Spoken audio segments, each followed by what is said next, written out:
Provérbios 28:13.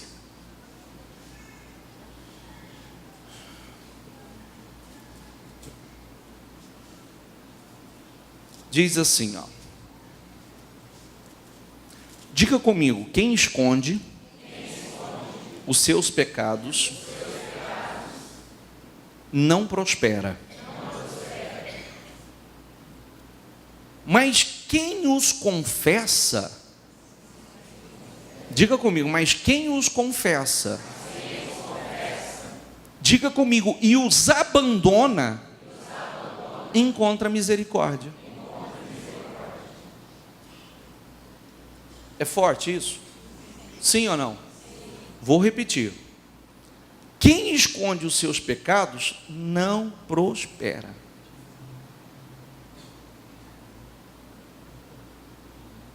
Mas quem os confessa, não é só confessar, e os abandona,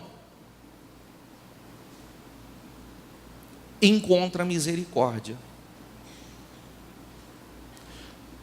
Vou ler o 14. Como é feliz o homem constante.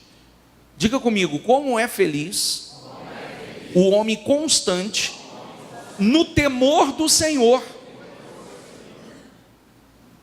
Mas quem endurece o coração cairá em desgraça. Todos nós erramos, não erramos? Sim ou não? Todos nós erramos. Agora, existe uma diferença muito grande do pecado consciente e daqueles pecados que a gente comete e comete continuamente de forma involuntária, ou muitas vezes até o de forma voluntária, mas você é rápido. Você é rápido para se acertar, se consertar. Eu errei aquilo, porque o pecado, primeiro ponto, o pecado tem que te roubar a paz. Ele tem que te roubar a paz. Se ele não te rouba a paz mais, cauterizou. O pecado tem que nos roubar a paz. Nós não podemos ter paz com aquilo que vai nos trazer sofrimento futuro ou desgraça futura. Então, eu errei. Opa, eu ponho a minha boca no pó e eu me humilho. Eu peço perdão. Quem estava aqui domingo passado? Domingo passado nós falávamos a respeito, principalmente em relação a atitudes ao próximo, e etc., falhas, erros, e etc. Até porque o diabo trabalha de uma forma tão terrível, fazendo com que, mesmo as pessoas tendo cometido falhas conosco, as pessoas tendo errado conosco, o diabo trabalha de uma forma para que eu perca a minha razão diante de Deus. Entendeu o que eu quis dizer ou não? A pessoa falhar comigo, está sujeito, eu falhar, se eu falhar, não tenho problema nenhum em ir e dizer, me perdoa, me desculpa, eu falhei, eu errei, eu fiz isso, eu fiz. Grave essa palavra, diga assim comigo, diga sem problemas, Senhor. Se você diz ao Senhor, Senhor, sem problemas, eu tenho que fazer, eu vou fazer. Automaticamente, se você implantar isso na sua vida, você vai viver sem problemas fora.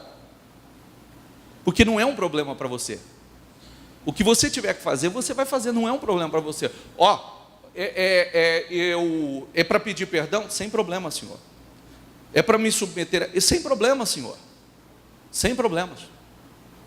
Automaticamente, eu também vou viver sem problemas, entre aspas, os problemas não vão prevalecer. Grave o que eu disse. Nós pecamos. Agora, o pecado não é para ficar encoberto. Primeiro, não peço perdão, não me humilho, não me retrato e não abandono. Mas eu quero prosperar. Eu quero vencer. O que está escrito? Qual é a palavrinha que estava escrita aí?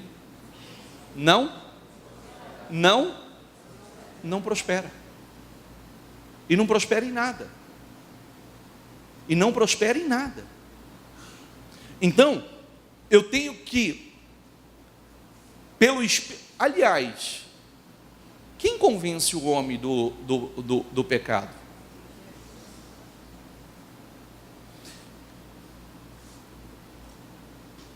O Espírito Santo é quem convence o homem acerca dos seus pecados.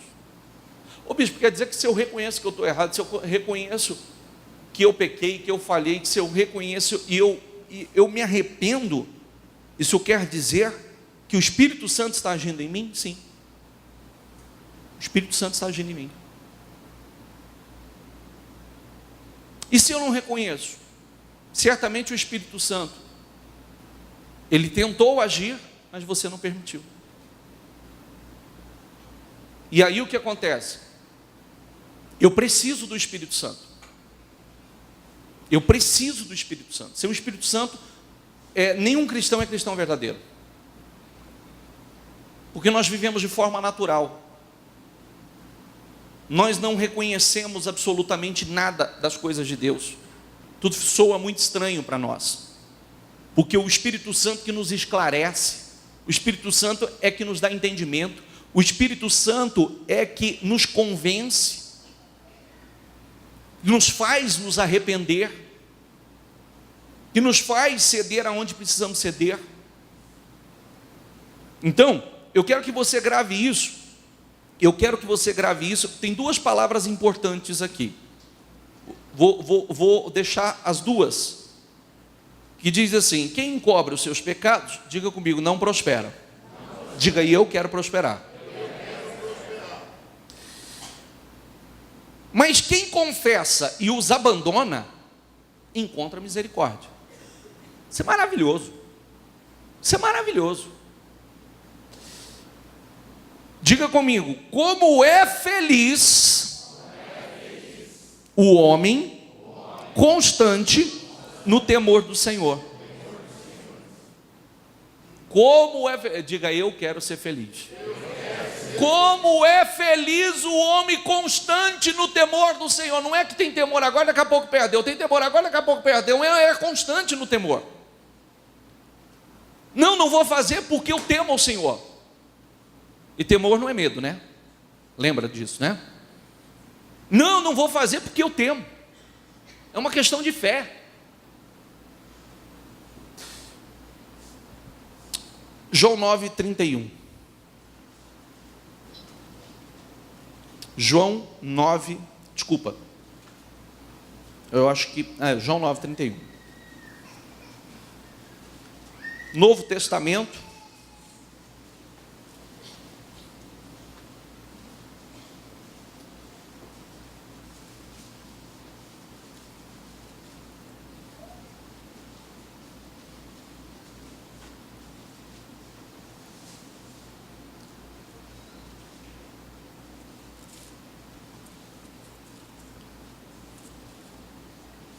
Diz assim, repita comigo.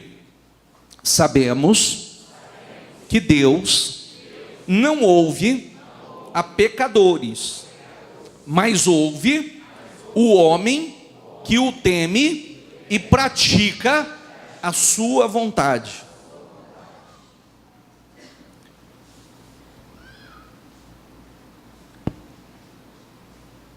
Deus não ouve a pecadores. Bispo, que isso? É verdade, mas aí a gente volta ao versículo anterior. O versículo anterior define. O versículo anterior define isso aqui. Se eu for um pecador contínuo, então esse versículo se cumpre na minha vida. Se eu for um pecador,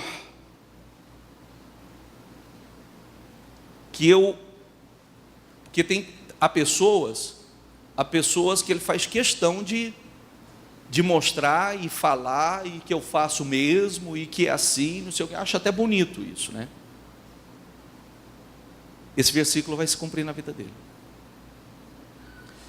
Mas o versículo anterior define a pessoa: ele peca, ele confessa, ele se humilha. Qual a próxima palavra? E abandona. E abandona. O que vai acontecer com esse? O que vai acontecer com esse? Alcança misericórdia. E se alcança misericórdia, significa o quê? Zerou. Porque se você não sabe, o pecado é uma dívida que a gente adquire para com Deus. Eu adquiro uma dívida. E justamente o sacrifício de Jesus é para zerar a nossa vida no mundo espiritual. É para que não tenhamos dívidas para com o mundo espiritual. Então eu preciso estar atento a isso. E não posso cair naquela frase assim, ó, que e muitas vezes vira uma frase comum, né? Ah, todo mundo é pecador. Sim. Mas existe aquele que ele já se conformou e não sai dele. E existe aquele que ele pratica o pecado, mas imediatamente ele já tem consciência, ele se arrepende, ele se humilha, busca a misericórdia do Senhor para com a sua vida. Ele abandona aquilo. Amém, pessoal? Amém? Entendeu ou não? Amém ou não? E isso é importante para que nós temos... Vem para Eclesiastes 9. Volta novamente. Vai perto de Salmos.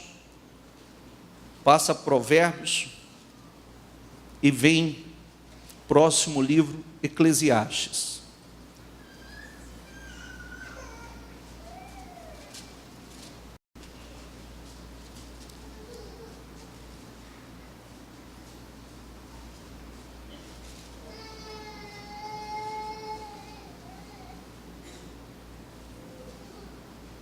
Eclesiastes 9:10.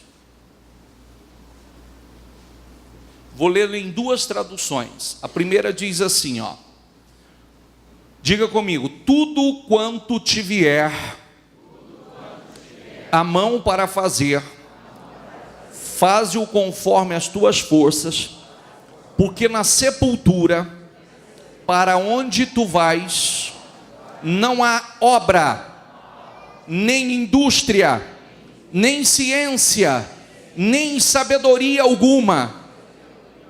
Outra tradução: o que as suas mãos tiverem que fazer, que o faça com toda a sua força, pois na sepultura para onde vai, não há atividade, nem planejamento, não há conhecimento, nem sabedoria. É agora. É agora. Você sabe que nenhum de nós fomos criados para viver. Todos nós, Deus tem um propósito conosco. E nós precisamos estar atentos aos propósitos de Deus para conosco. Nós precisamos estar atentos, porque olha que conselho extraordinário. Nós poderíamos resumir isso e dizer assim: tudo que você tiver que fazer, põe força, faça, e coloca força naquilo que o Senhor está te direcionando, está vindo às tuas mãos para fazer, porque a hora é agora, depois não há mais o que fazer. Vem cá. Olha como é que nós somos roubados. Nós só temos essa vida, não temos? Sim ou não? Nós só temos essa. Aqui, ó. depois não há mais nada. Não há ciência, não há indústria, não há conhecimento, não há planejamento, não tem planos mais. Antes de dizer assim, agora, sabe o que eu vou fazer? Eu vou fazer. Não, não tem mais, é agora. Por isso eu tenho que fazer agora. O que eu tiver que fazer, eu tenho que fazer agora. Eu tenho que lutar para fazer agora. Eu não posso ser roubado agora. Então, quantas vezes nós temos a oportunidade de vivermos da melhor maneira possível? Você tem sua família, não tem? Sim ou não? Quantas vezes você tem a oportunidade, enquanto você tem a sua família,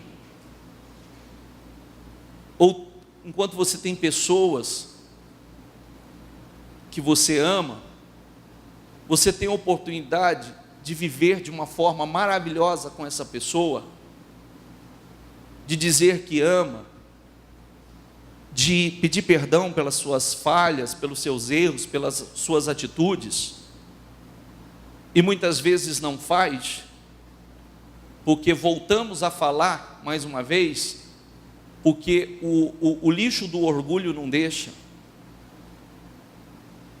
O lixo do orgulho, que não presta para nada, não deixa. E são tempos, são momentos que vão passando. Muitas vezes, o tempo que poderíamos estar juntos, vivendo bem, desfrutando de momentos especiais, estamos nos desgastando com coisas inúteis, coisas que não vai acrescentar nada, se ofendendo, se magoando, sendo roubados em momentos tão bacana.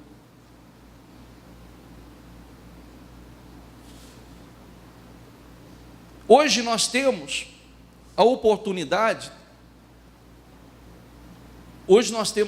esse momento que você está aqui, é um momento especial na sua vida. Concorda comigo? A igreja não deve ser, porque momento como este,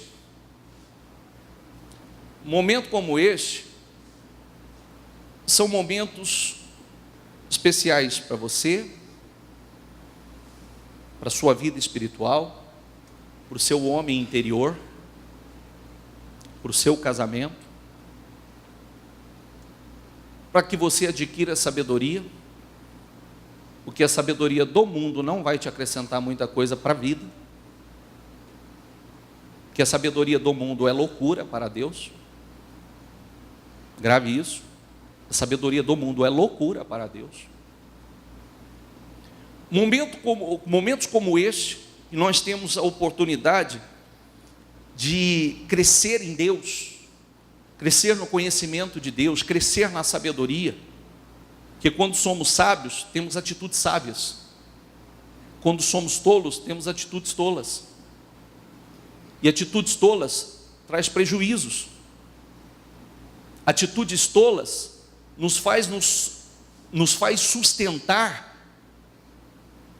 decisões tolas que não acrescentam absolutamente nada na nossa vida, que não traz nada de bom para nós.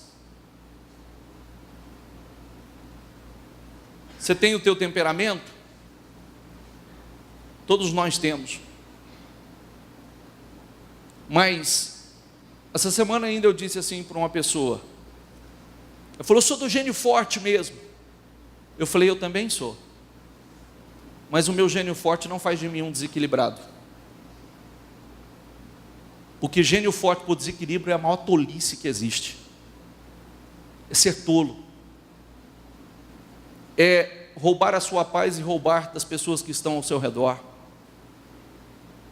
E a Bíblia nos ensina seguir a paz, buscar a paz, perseguir a paz. Busque a paz, persiga a paz, corra atrás da paz. Sabe por quê? Porque, olha isso aqui, na sepultura para onde tu vai, para onde nós vamos, não há mais nada o que fazer. Então tem que fazer agora. tem que ser feita agora, depois não tem mais nada. Inclusive se o seu saldo está negativo, o prejuízo vai ser grande. Eu tenho que, pelo menos, administrar isso para não viver com saldo negativo. Então, se eu tenho que dizer que eu amo, eu tenho que dizer que eu amo agora. Se eu tenho que fazer alguma coisa, eu tenho que fazer agora. Se eu tenho que pedir perdão, eu tenho que pedir agora. Se eu tenho que dizer que eu amo, eu tenho que dizer agora. Se eu tenho que me esforçar mais para as coisas de Deus, eu tenho que fazer agora, porque todo mundo sabe. Não, eu preciso, eu sei que Deus está cobrando de mim, eu sei que Deus eu sei que eu preciso mudar. Não, é agora, é agora. Há 3 semanas atrás,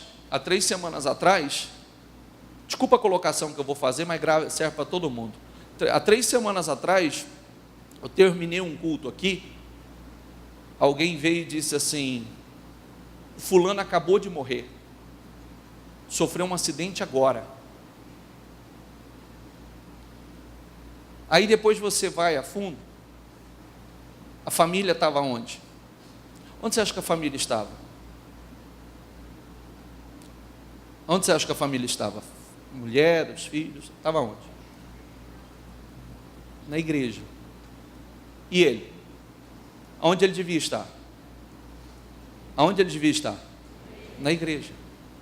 Mas não estava na igreja, saiu para outro propósito. E o diabo... É aquela velha frase: cuidado com a direção que você toma, pode ser que o Senhor não vai com você naquela. Né? A frase que eu falava com a minha mãe, vivia falando. Minha mãe fala: filho, Deus está no caminho reto. Você quer encontrar Deus, vai no caminho reto. Vai no caminho. Outro caminho você não vai encontrá-lo.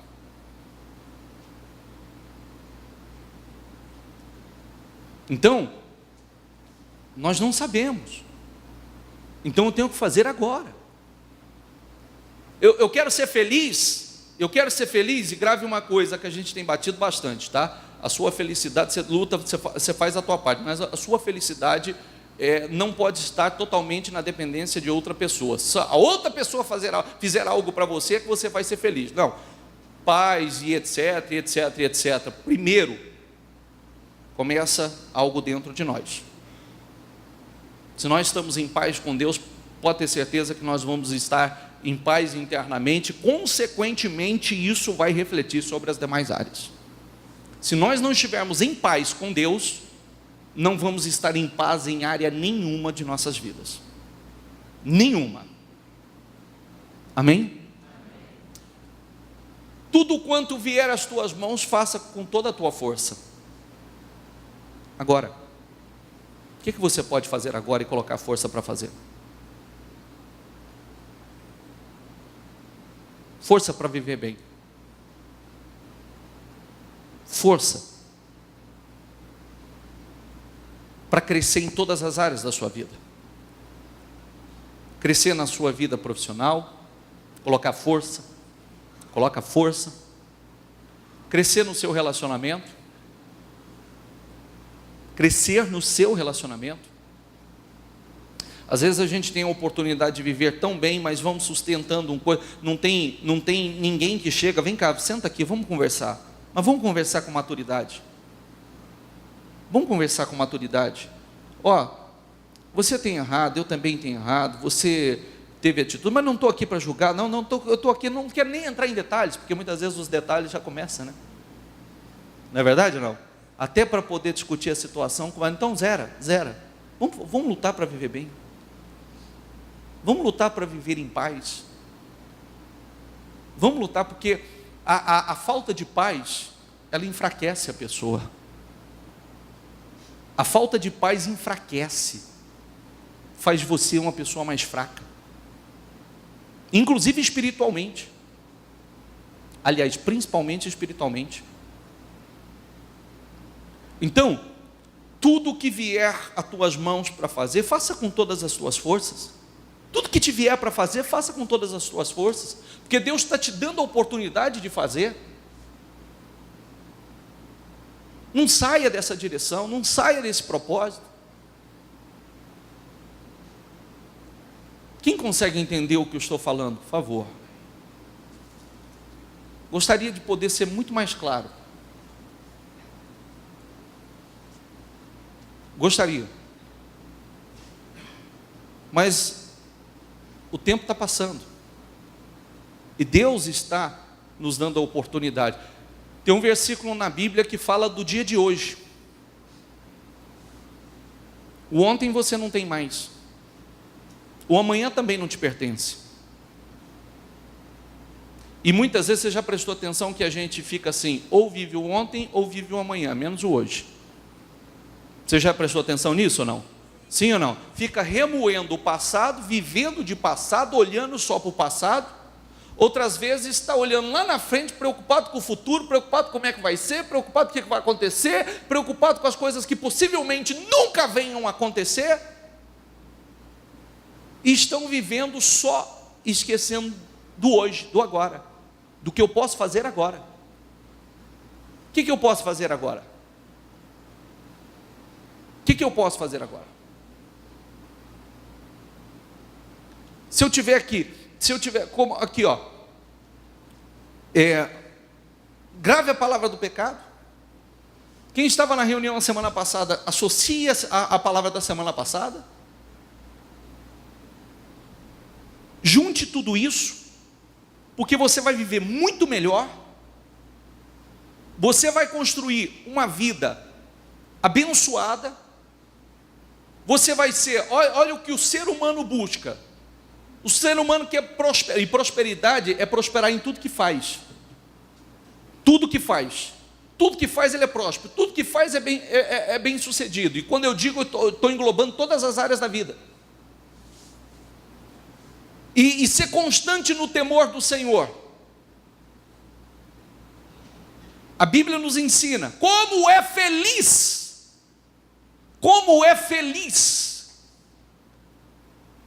aquele que é constante no temor do Senhor. Isso traz felicidade. Amém, pessoal? Então, faça uma reflexão para todas as... Não, eu preciso colocar força. Eu preciso colocar força em todas as áreas da minha vida. Eu preciso colocar força no meu casamento. Eu preciso colocar força no meu relacionamento. Eu preciso colocar força na minha vida espiritual. Eu preciso colocar força na minha vida espiritual. Eu tenho que pôr força na minha vida espiritual. Porque eu quero ser feliz, eu quero ser abençoado. O que eu tiver que fazer, eu vou colocar força. Eu vou colocar força, sabe por quê? Porque eu não quero que a minha vida passe. As oportunidades passem, depois não há o que fazer. Eu tenho que ser feliz, eu tenho que ser feliz agora. Eu tenho que ser abençoado, eu tenho que ser abençoado agora. E seja uma pessoa lúcida e não atribua somente a Deus, porque muitas vezes a gente atribui todas as responsabilidades a Deus, e a responsabilidade não é de Deus. As promessas estão aqui, agora Deus nos ensina como agir, quais as atitudes tomar, o que fazer para viver tudo isso de forma abençoada. Amém, pessoal? Vou fazer uma última leitura que está no livro de Juízes, capítulo 28. Desculpa, Juízes 8, 28.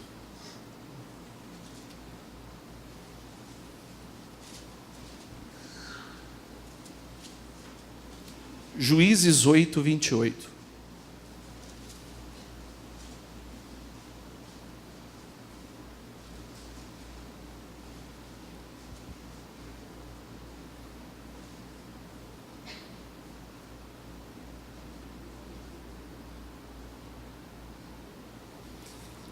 Diz assim, ó.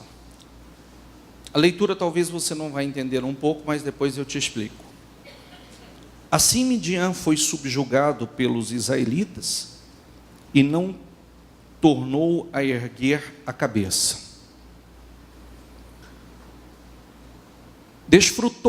A terra desfrutou Durante a vida de Gideão, a terra desfrutou paz, 40 anos. Jerubaal trouxe de Joás, retirou-se e foi para casa, onde ficou morando. Diga comigo, teve 70 filhos. Todos gerados por ele, pois tinha muitas mulheres. Sua concubina, que morava em Siquém, também lhe deu um filho, a quem ele deu o nome de Abimeleque. Gideão, filho de Joás, morreu em idade avançada e foi sepultado no túmulo de seu pai, Joás, e Ofra dos Abiezritas. Logo depois que Gideão morreu, os israelitas voltaram a prostituir-se com os balaíns, cultuando-os. Ergueram Baal-berite como seu Deus e não se lembravam do Senhor, o seu Deus, que os tinha livrado das mãos de seus inimigos ao redor. E também não foram bondosos com a família de Jerubaal ou de Gideão, isso é, Gideão, pois não reconheceram todo o bem que ele tinha feito em Israel. Abaixa sua Bíblia e olha para mim, por favor.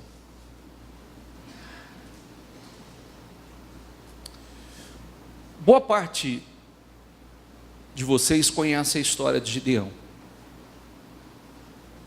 Vou fazer um resumo bem rápido, só para que você entenda e entenda o espírito da mensagem. Gideão foi usado por um propósito lindo, muito forte. O povo de Deus vinham sendo saqueados, roubados, humilhados, subjugados pelos inimigos há 7 anos, foram empobrecendo, foram enfraquecendo, e Deus levantou Gideão como líder, para libertar o povo daquela humilhação toda, daquele sofrimento todo. E usou ele de uma forma muito forte, de uma forma extraordinária. Lembrando que, milagrosamente, com apenas 300 homens, o Senhor deu uma vitória contra uma multidão, um exército gigantesco. E foi subjugando seus inimigos e derrotando todos os seus inimigos. A leitura que eu comecei, e eu poderia voltá-lo um pouco antes, no tempo de Gideão, foram 40 anos de paz. 40 anos de paz. Amém?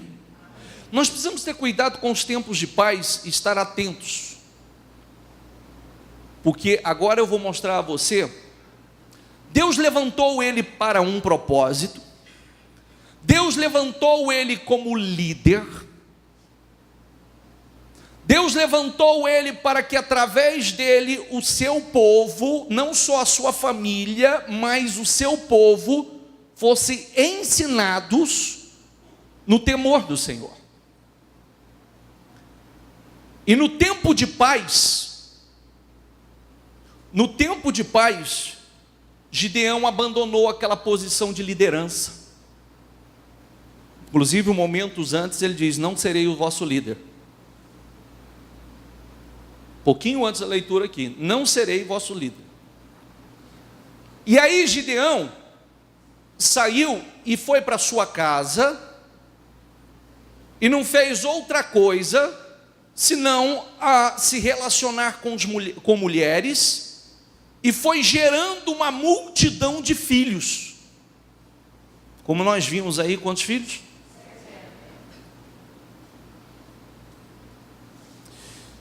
E aquela omissão de Gideão foi a ruína do povo e a desgraça da sua família. Vou repetir. Aquela omissão de Gideão foi a ruína do povo e a desgraça da sua família. Porque não era tempo para aquilo. Ele que começou tão bem, que teve vitórias extraordinárias, de repente foi se omitindo, foi saindo do propósito, foi se retirando do propósito, e tudo que ele construiu não permaneceu. Inclusive esses 70 filhos foram todos mortos num dia só. Isso significa que Deus tem propósitos conosco, e eu não posso me omitir. Todo mundo quer fazer muitas vezes como Gideão, ninguém quer responsabilidades, ou queremos atribuir a responsabilidade a outros. Mas Deus tem propósitos conosco. Eu preciso entender o que Deus quer, porque a forma que eu tenho para viver bem é entender o propósito de Deus comigo e através de mim. A última vez que eu preguei sobre esse texto, eu disse assim: ele foi levantado para ser o líder do povo. De repente você foi levantado para ser o líder na sua casa, os líderes na sua família, espiritualmente falando. Porque se alguém não assume a posição, alguém tem que assumir, concorda comigo? Sim ou não? Alguém tem que assumir. Porque você não assume, eu não assumo, você não assume, eu não assumo, o que vai acontecer? Vai desmoronar, vai despencar. Porque é aquilo que nós sempre falamos, alguém tem que ser a coluna, alguém tem que ser alicerce, alguém tem que ser o ponto, aquele que puxa, aquele que diz: não, vamos buscar, vamos fazer o que é certo, vamos orar, vamos buscar Deus. Porque um não faz, o outro não faz, o outro não faz, um vai consentindo com o outro, vai caminhando naquela tranquilidade, vai caminhando naquela coisa, daqui a pouco está desmoronando, daqui a pouco, refletiu sobre o povo, refletiu sobre os filhos, refletiu sobre todos. Inclusive nem lembravam mais do que Gideão tinha feito de bom. As pessoas nem lembravam. Ele se tornou tão omisso, foi sumindo, que as pessoas nem lembravam mais. Os próprios filhos caíram em ruínas. Os próprios filhos. Então, olha o que eu vou dizer para você. Se quem está do seu lado não assume essa postura de liderança espiritual, que recebe a direção de Deus para dar a direção, que nos faz estar no temor do Senhor, buscando, porque, grave essa frase que eu vou dizer para você: o que nós recebemos de Deus aqui reflete lá fora. O que nós recebemos aqui reflete lá fora.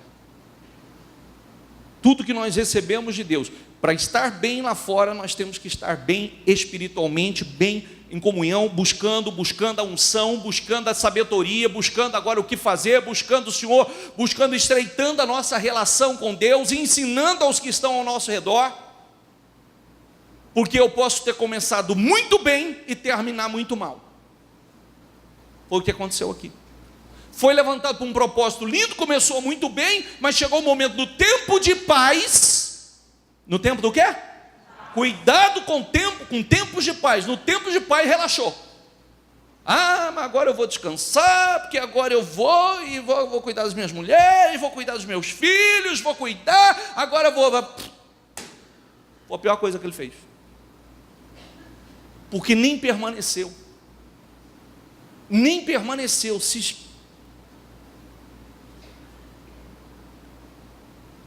Esteja no propósito, não saia do propósito. Seja uma coluna, seja o líder espiritual. Alguém tem que ser líder espiritual, alguém tem que ser portador da voz de Deus, alguém tem que ser, porque se ninguém assumir essa posição, desmorona. Nós estamos vendo aqui homens que viveram coisas extraordinárias com Deus, e eu repito o que eu tenho batido continuamente, que a Bíblia é um livro que se repete. Gideão não está aqui. Abraão não está aqui. Jacó, os discípulos não estão aqui. Quem são agora? Somos nós. E a Bíblia deixa bem claro que tudo foi nos deixado como exemplo. Amém, pessoal? Fiquem em pé, por favor.